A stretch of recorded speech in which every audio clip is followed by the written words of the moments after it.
Hello, and welcome to the Hack Divorce Course Parenting Module. My name is Michelle. I'm a family law mediator and creator of the Hack Divorce Course. Check out the link below to download the free parenting module workbook that accompanies these videos. And if you are a DIYer and would like to write your own separation agreement, click on the link below to purchase my definitive sourcebook of family law separation agreement clauses. This one-of-a-kind, indispensable resource will show you a dozen examples of real, comprehensive separation agreements with tips and tools so you can competently write your own agreement. Be sure to like and subscribe, and now, let's get on with it. Now that we've thoroughly discussed the many areas of consideration for your parenting plan, it's time to evaluate what child support will be in your situation. To do this, I'm going to walk you through using an online app that can be very useful. If you are from a country other than Canada, I'll leave some links that might help you. However, you may have to reach out to some of your local resources to find out how to make specific court-approved calculations in your state or country. Basic child support in Canada is evaluated using the paying parent's annual gross income, or line 150, on your CRA tax report. By now, you've hopefully found that number from last year's income tax statement. If you've recently had a change in your employment or your pay was changed, then do your best to project what you think your yearly gross earning will be. To do this, figure out what your average weekly income is and multiply by 52. Remember, this is your gross income, so it's your before taxes income. We're going to use the mysupportcalculator.ca again, as we did in calculating spousal support. So go to the page mysupportcalculator.ca and click on Calculate Support. After you've done that, we're going to go over to We Have Children. And we're going to scroll down here. We're going to use the free edition, click on Go, and here we get this blank form. Now you're going to notice up in the corner here, you can choose child support and spousal support, or just child support or spousal support. We're going to switch over here. I've already set a page up for us, and you can see here that I have selected child support only. So let's work through this calculation together. You'll see here that it asks me the number of dependent children, and I put down that there are two. Child number 1 was born May 4th, 2012 and lives with Patricia, and child number 2 was born October 15th, 2014 and lives with Patricia also. So the name of the parent that the children live with is Patricia. She lives in Ontario, and her employment income is $35,000 a year.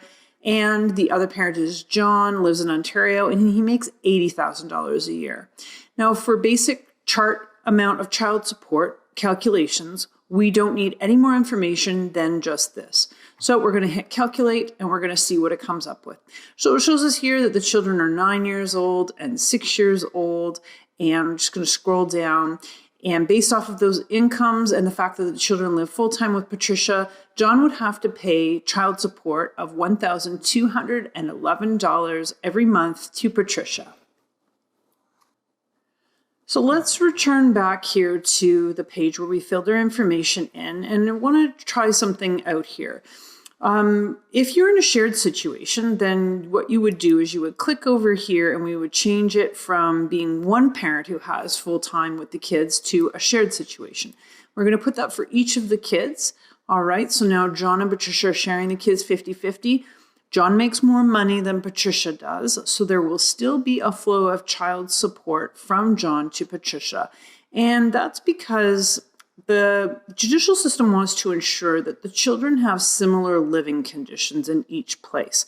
So if one parent makes more money than the other, there is going to be a flow of child support. There will be a payment. So we're going to calculate this and see what the change is. So this time now we see that if there's a shared situation, John is going to have to pay $679 a month to Patricia instead of the $1,200 that we saw previously.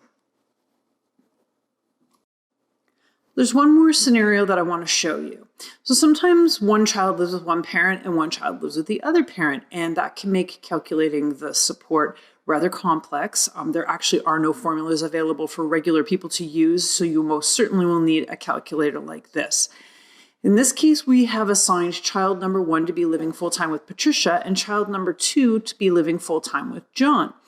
And we're going to hit the calculation button here and see what it says. So in a situation like this, the flow of support from John to Patricia now is $441. Now that we've learned how to do the calculations, we need to cover a few other basics. For instance, when does child support get paid each month? Is it once a month or perhaps divided into 2 payments on the 1st and the 15th of the month? How will the money be transferred? Will it be by e-transfer, check, cash, or internal bank transfer? There are many options, and you should specify these in your agreement. Finally, remember the work we did around extracurriculars and extra expenses earlier? Those agreements and values will also go into the child support section of your agreement. Taking all this into consideration, I'm going to give you an example of some clauses you can use to this end. Also, make sure to look in the Real Agreements PDF to find more helpful examples. The section is Child Support. 1.1. For purposes of determining child support for the children, John's annual income is $80,000 and Patricia's annual income is $35,000. 1.2. John will pay to Patricia as child support for the children A, the table amount of $1,211 starting September 1st, 2021, and on the first day of each month, and B, his share of the special or extraordinary expenses as set out in the applicable special or extraordinary expenses section below until a terminating event under the termination section of this agreement or a change in child support under the sections that follow. 1.3. John will pay child support by direct bank transfer from his bank account at RBD branch 001 account 123456 to Patricia's bank account at RBD branch 001 account number 333777 on the first day of each month. Thank you for watching, and don't forget to grab your copy of my indispensable resource for writing your own separation agreement, the definitive sourcebook of family law separation agreement clauses. Like and subscribe, and I'll see you soon.